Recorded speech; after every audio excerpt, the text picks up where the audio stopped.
Hey, friends out there.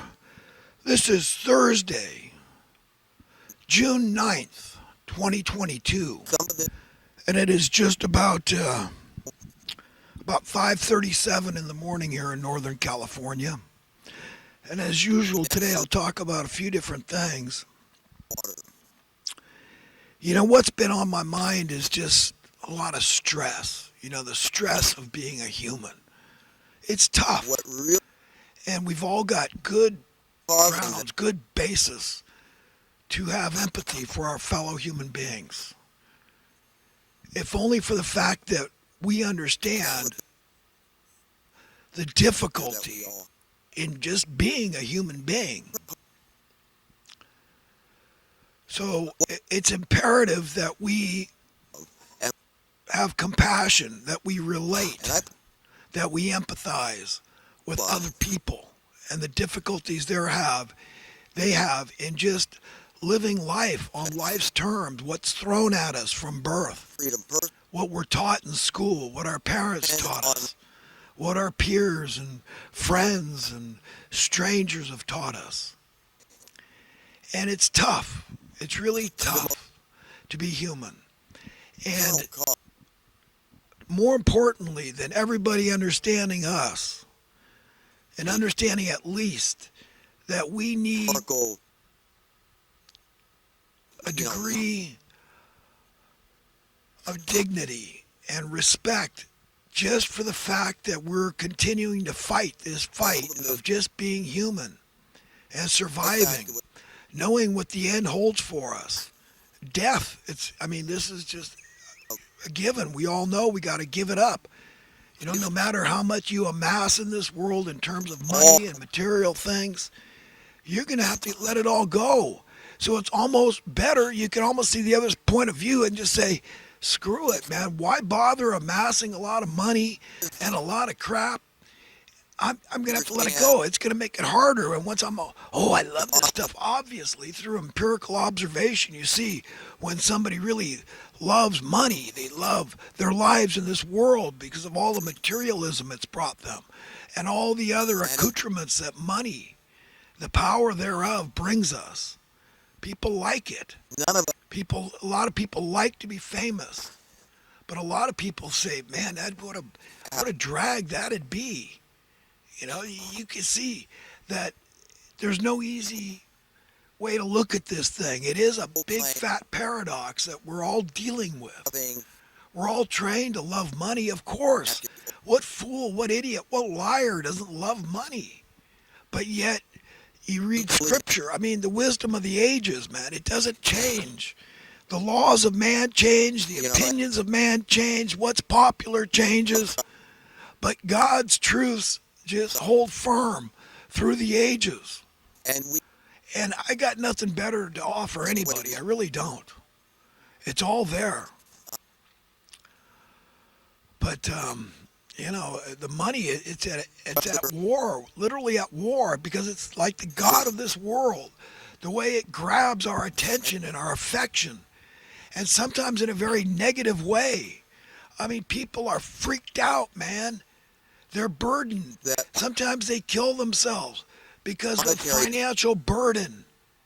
It's like the devil with the pitchfork. Say, uncle, that means put a bullet through your brain. You can't take it. You can't cut the mustard. It's too hard for you. You can't pay that higher rent. You were barely scraping by before. You can't pay the higher gas prices. It's your turn to do the earth a favor then. Get rid of your carbon footprint. Blow your freaking brains out. That's the vibe, the message I get from this world system, and that's pure freaking evil. So who needs it, man? Life's tough enough. I thought of a great bumper sticker just yesterday. I was thinking, one that just said, you've seen these circles and a cross through it, right? Which means no, this is not, so it's an international language, right? Not permitted. No, say no to this thing, right? Cross it out. And I thought of putting time clocks in there and some poor slob punching that freaking time clock. We need to banish these things, man. Banish them. There's a lot of things I'd get rid of. If I was making the laws, I'd banish time clocks. None of this BS. I'll get there when I damn well feel like it. You want me to perform and do my best? You want me to have a good attitude? Get rid of the freaking time clock now. I'll get there when I get there. And I'll work better than the other people that were punching that clock and got a bad attitude now. Get rid of them. And get rid of no longer is it allowed, no political affiliation. You'll have to go underground, and then we'll have to send the FBI after you. What party? Oh, you affiliate with that? No, you're the American Party. That's it. You run on the American ticket. Team America. Think I'm not patriotic? And then beyond that, once we fix that problem, we set a good example for the rest of the world, then we're Team Earthling. Team Earth. We want the game. And beyond that, I say abolish all money, man. No way. Get rid of that crap. Look what it's done to us. People are killing each other for it. They're starting wars to be relevant. I mean, does it get more heinous than that? Innocent men, women, and children being maimed and killed in some made-up, concocted war? Sick, man. We're a sick species. Confessing it, man, it doesn't help. To be prideful, arrogant, egotistical. Those are enemies. That's a marriage made in hell when we embrace those kind of attributes. No, we've got to be humble and gracious. We've got to emulate the God that we say that we believe in and look at it through the eyes of an innocent little child that doesn't know how to lie yet and say, little child, if you had 8 billion children, that's a big number, right? Because you know a million's a lot, and you know a thousand's a lot, you know a hundred's a lot, you know ten's a lot, right? So that's a lot of children, but they're all yours. Are you going to play favorites? You going to deal with that? Start splitting hairs and get involved in this fracas? Or are you going to say, listen, do what I want you to do. Read my mind, God would say, right? Little kid gets it. Share. All these resources I put on this planet, they belong to all of you equally. Now you tell me, God asked the question, what need is there for money? You know, this idea that because I'm an egalitarian and anybody else out there that's an egalitarian, idealistic, that they're a communist. Somehow, I mean, how in the hell did they come up with this crap? Where are they? Belief in egalitarian principles transcends all this nonsense, all this BS, political BS, economic BS, legal BS. I mean, if you just do the two things Christ said, love God above all else, well, God, you wouldn't know what love was. You wouldn't be able to appreciate the cuteness of a kitten or a puppy dog. You wouldn't know what beauty was if God didn't put it in you. These are gifts, great gifts. We should all be very grateful for every day. Our 5 senses. This is all from God, so it's reasonable to put God way, way, way above everything else. So while we should love everybody, including our enemies, yes, our enemies, yes, your enemy, your nemesis, your adversary, your opponent, however you want to think of that person, those people, that group, love is the most powerful force in the universe. And I'm not the first guy to say that. Something Einstein made reference to. He knew it. It's true.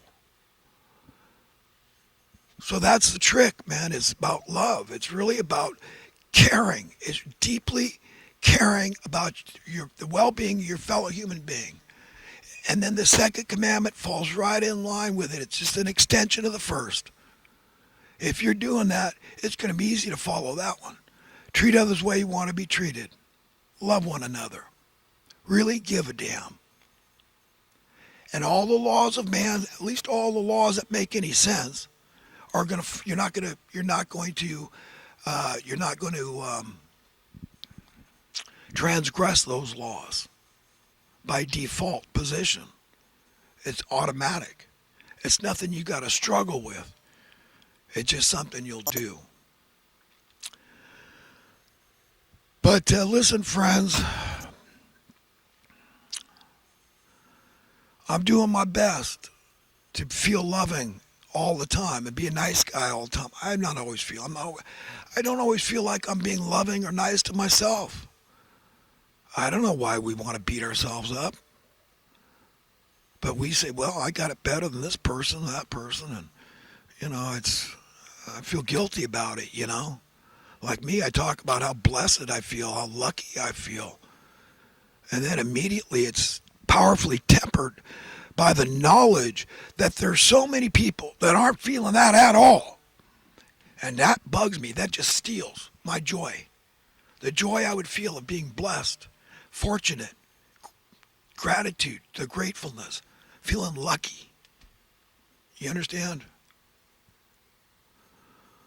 So we're all in this mess together, and we've got to give a damn about each other. Really care. It's often said that we don't know what we've got till it's gone. And I think most people would agree. They could concur. They could relate to that statement.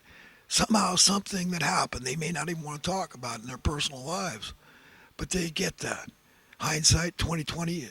Boy, if I had known how much I really appreciated that person, I wouldn't have done anything to jeopardize her love for me and, committing adultery, But ladies, you got to get used to guys are stupid as hell.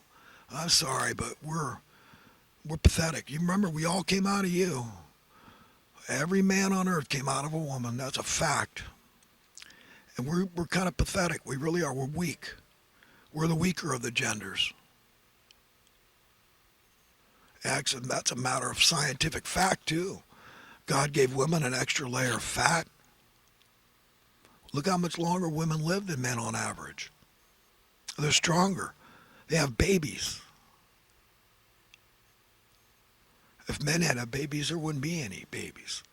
Men need a mother. They need a nurse. They need a housekeeper. And here's the part that rubs a lot of women the wrong way. There's a little King Solomon in every man. And it all he had 1,000 between wives and concubines. I don't know if that's an approximation or if it, he really had a nice round number of wives and concubines. But ladies, I'm not going to sit here defending it. I'm just saying that's kind of the nature of the beast, and that beast is your man. He's in that regard. He loves the female of the species, and yeah, he'd like 100 wives that all loved each other and got along really well with each other. They're all cute and beautiful and pretty and female and soft and warm and nurturing and just like, the essence of the female. They love it. They love you. It doesn't lessen the love they have for their wife because I don't know how women ought to deal with it. I'm not a woman, but I think, you just try to be understanding and loving. Remember, it's not taking away from you at all. It's just the way we are, and it's a sad kind of commentary on the nature of the male of the species. But, women have their issues too.